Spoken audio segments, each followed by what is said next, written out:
সকালের ব্রেকফাস্টের জন্য আজকে আমি বানিয়েছি ম্যাগি, তবে সিম্পল কোনো ম্যাগি নয়, পাঞ্জাবি তড়কা ম্যাগি। তো কিভাবে আমি এই ম্যাগিটি বানিয়েছি সেটি আপনাদের সাথে শেয়ার করব।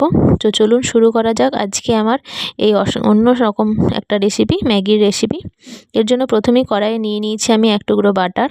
বাটারটা গলে গেলে এবার এর মধ্যে দিয়ে দেব রসুন কুচি। রসুনটাকে একটু লাল করে ভেজে নেব আমি। এবার এর মধ্যে দিয়ে দেবো আমি পেঁয়াজ কুচি। পেঁয়াজ কুচিটাকে দিয়েও আবারও ভালো করে আমি নেড়ে নিচ্ছি। পেঁয়াজটাকেও একটু লাল করে ভাজা হয়ে গেলে দিয়ে দেবো টমেটো কুচি। টমেটোটা দিয়ে আবার ভালো করে আমি নেড়ে নিচ্ছি।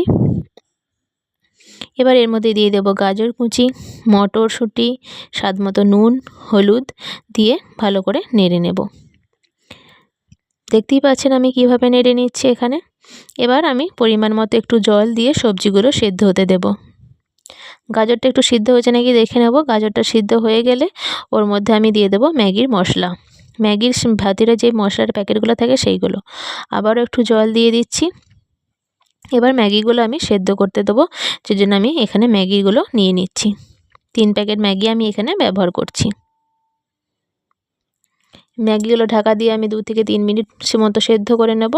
দেখতেই পাচ্ছেন ম্যাগিগুলো আমার সিদ্ধ হয়ে গেছে।